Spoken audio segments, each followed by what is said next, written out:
Monsieur Goumou, lors de votre interrogatoire ici, vous avez dit que vous avez vu Monsieur Aboubakar Gakité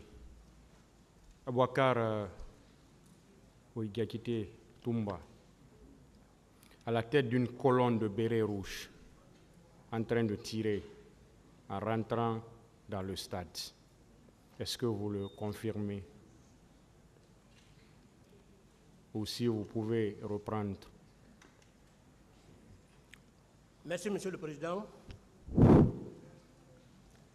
Effectivement, je confirme par devant votre tribunal qu'au stade, j'ai vu le commandant Diakité, alias Toumba, qui était venu avec un contingent de blé rouge. Il est descendu et les blés rouges qui étaient derrière lui sont descendus. Ils sont arrivés à sa hauteur, ils l'ont encerclé et ils se sont mis à tirer en rentrant au stade, à l'intérieur du stade. Et lui-même, Monsieur le Président, il a confirmé par devant votre tribunal qu'il était venu et à son arrivée, il y a un autre contingent qui était arrivé à sa hauteur, c'est eux qui tiraient. Et au-delà de tout, il y a eu d'autres parties civiles qui ont confirmé. Est-ce que vous confirmez vos dires? Je confirme. Vous l'avez vu? Je l'ai vu, Monsieur le Président. Une colonne de bérets rouges. Je l'ai vu, Monsieur le Président. Ensemble, ils se sont mis à tirer. Lui-même, il était en train de tirer. Ensemble, ils se sont mis à tirer en rentrant au stade. Monsieur Gakité, qu'est-ce que vous en dites? Merci, Monsieur le Président. Ce que je peux dire par rapport au colonel Blaise, d'ailleurs, si j'ai bonne mémoire, je me souviens de mon premier passage, je n'ai pas dit assez de choses sur lui, puisque ce que, à ma souvenance, moi, c'est juste au compte de Caléa comme instructeur. Cela ne veut pas dire que je ne le voyais pas à la présence, mais je n'avais pas du tout, voilà, beaucoup de choses sur lui. Donc, je ne savais même pas s'il était encore au stade. Sinon, lors de mon premier passage, je l'aurais dit. Et ce que je peux seulement, puisque c'est comme ça il a pensé, je vais simplement dire que moi aussi, il y a un témoin de l'accusation en charge qui est passé, comme je l'ai dit, M. Lucénifal. Je sais que d'autres, s'ils étaient venus, ils auraient dit plus que ça également. Et je crois le général Bafoué, que je respecte beaucoup, tout le monde comprendra que dans son PV, j'étais très chargé par lui, mais il est venu par devant le tribunal, assumer à l'instruction définitive ce qu'il aurait constaté est que au moment que Toumba venait avec les leaders politiques, le président même a demandé les véhicules, les pick-up qui étaient garés là-bas avaient décroché, qui n'étaient pas là-bas. Et celui qui a parlé de décrochage ici,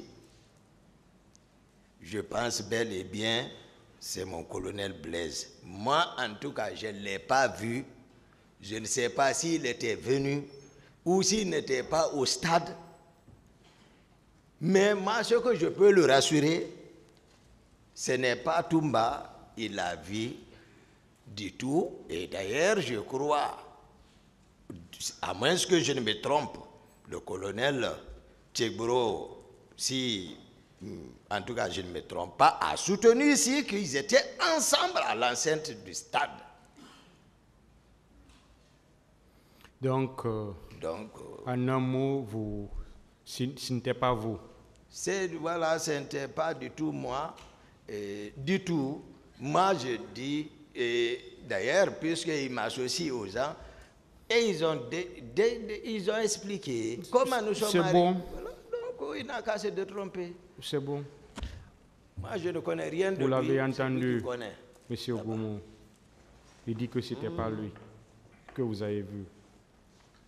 Monsieur le Président, c'est un croyant. Il a toujours récité les versets coraniques. Je suis un chrétien. Au-delà de ma foi chrétienne, c'est une bonne éducation familiale. Je suis sous serment. Je n'ai jamais articulé de contre-vérité contre mon procès. Quand il est dit dans les 10 commandements de Dieu, tu ne mentiras pas, tu ne tueras pas. Je l'ai vu. Ce n'était pas une personne cachée. Je l'ai vu. Et si le procureur se rappelle, il y a une partie civile qui est venue ici, qui a décrit les mêmes circonstances que j'ai décrites. Le procureur a dit, donc on peut conclure que ce qu'un accusé de boxe a dit, c'est la même chose. La partie civile a dit, effectivement, c'est ça. Un avocat de la partie civile a clairement donné mon nom, que le colonel Blaise aurait déclaré ça. La personne là a dit oui. Je ne peux pas mentir sur lui. Vous voulez dire quelque chose? Oui. Je crois bien, il n'a qu'à, c'est-à-dire, soutenir ce que lui il est en train de ses propos. Sinon, aucune victime à l'instruction définitive ici. Tous les documents, puisqu'il ne s'attendait pas que Toumba allait revenir. Moi, je ne suis pas dans les... même mon éducation ou autre ne me permet pas, moi, de faire des affabulations. Je ne le ferai pas. Je ne suis pas bâti. C'est bon. Donc, c'est lui qui sait les documents, qu'il me montre un. Même les témoins de l'accusation, à l'instruction définitive devant Monsieur le Président et honorable assesseur, les victimes, à l'instruction définitive ici, puisque Toumba est revenu, tout ce qui a été monté après moi, je ne suis pas dans ça. Admettez la réalité. Je pense que ça, c'est bon. Moi, je n'ai pas connu votre emploi de temps. Je ne vous ai pas vu. Mais selon ce qu'ils ont dit, c'est lui qui a décroché avec les gens. C'est bon, monsieur. C'est bel et bien vous. Ah, mon commandant. Commandant Toumba, merci d'avoir sauvé la terre de vos ancêtres. Merci d'avoir sauvé sa démocratie par votre bravoure à travers vos actions héroïques. Le peuple de Guinée vous restera jamais reconnaissant. Monsieur le Président, Messieurs les assesseurs, comme vous venez de suivre le développement que j'ai entamé hier et que je poursuis maintenant, il est donc constant qu'aucune preuve n'a été apportée contre mon commandant par ses accusateurs. En tout cas, aucune preuve de sa culpabilité n'a été débattue contradictoirement devant vous ici. Monsieur le Président,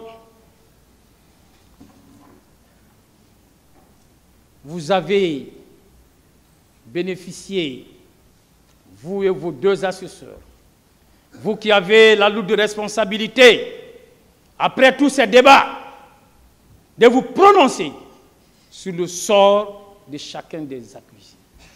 Vous avez eu une chance inouïe, une chance inédite Monsieur le Président, c'est que, avant même d'entreprendre toute décision de justice, vous avez été témoin pendant l'instruction définitive de la rétractation de certains témoins qui avaient accusé à tort mon commandant. Vous avez assisté à la rétractation d'une victime qui avait accusé à tort mon commandant, Monsieur le Président. Monsieur le Président, je crois que vous devez pouvoir vous saisir de cette chance qui n'est pas donnée à tous les juges criminels. Cette chance qui doit vous permettre d'éviter de tomber dans l'erreur judiciaire. Monsieur le Président, dans d'autres affaires, l'erreur judiciaire n'a été découverte qu'après des années et des années de condamnation. Qu'après que les condamnés aient purgé des années et des années de condamnation. Mais vous, avant même que vous ne mettiez ces dossiers en délibéré, vous êtes déjà édifiés. Vous êtes déjà au bain de tous les faits. Vous êtes imprégné de tous les faits. Vous êtes imprégné de l'innocence de mon commandant, Monsieur le Président. Et il est sûr que, au regard des faits débattus, que vous ne tomberez pas dans l'erreur judiciaire. Vous ne ferez aucune erreur d'appréciation des faits. Et à propos, je vais vous donner, il y a un confrère qui m'a précédé, il a parlé de l'assertion d'un grand monsieur. Je vais faire autant. Je crois, parfois, quand on défend, on peut se rencontrer sans s'être vu, sans s'être parlé. Je vais parler de René, disons, Floriot. René Floriot, Monsieur le Président, qui, à propos de l'erreur judiciaire, disait ceci. L'homme le plus honnête, l'homme le plus respecté, comme mon commandant, peut être victime de la justice. Vous êtes bon père, bon époux, peu importe. Quelle fatalité pourrait vous faire passer pour un malhonnête homme, voire criminel. Cette fatalité existe. Elle porte un nom, l'erreur judiciaire, Monsieur le Président. Évitez l'erreur judiciaire à l'égard de mon commandant.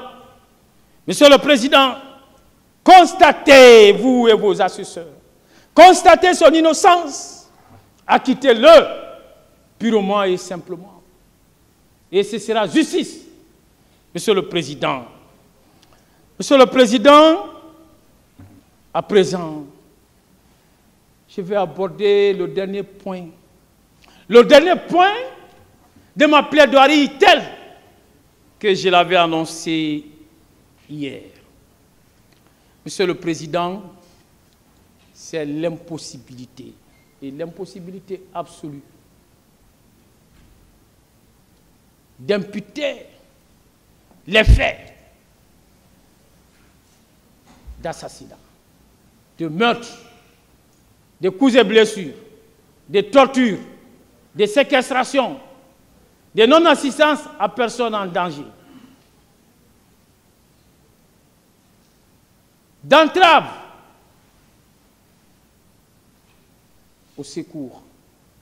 Monsieur le Président, ces faits-là, je ne suis pas là en train de dire que ces infractions n'ont pas existé. Non, ces infractions ont existé.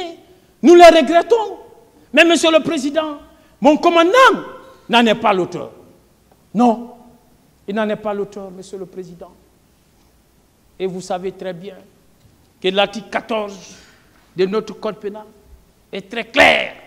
Nul n'est responsable pénalement que de son propre fait. Quel fait personnel? Quel fait personnel a été invoqué ici contre lui avec des preuves à l'appui? Comme quoi il serait l'auteur de ces faits? Rien. Rien, Monsieur le Président. Vous comprendrez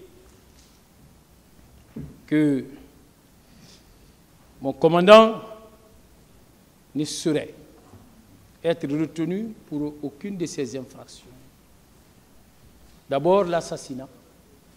L'assassinat qui est le fait au terme de l'article 206, de donner volontairement la mort à autrui. Monsieur le Président, et l'article 208 continue, le meurtre commis avec préméditation ou guet-apens constitue un assassinat. Il est puni de la réclusion criminelle à perpétuité. Monsieur le Président, les victimes, les témoins, unanimement, ont déclaré ici que mon commandant n'a été vu par personne en train de tuer. En train, Monsieur le Président, de faire quoi que ce soit allant dans ce sens. Monsieur le Président, il est poursuivi aussi pour des faits de complicité des viols. J'ai eu à poser des questions par rapport à ça. Monsieur le Président, il ne s'est jamais rendu coupable, ni de viol, ni de complicité. En tout cas, au cours de ces débats,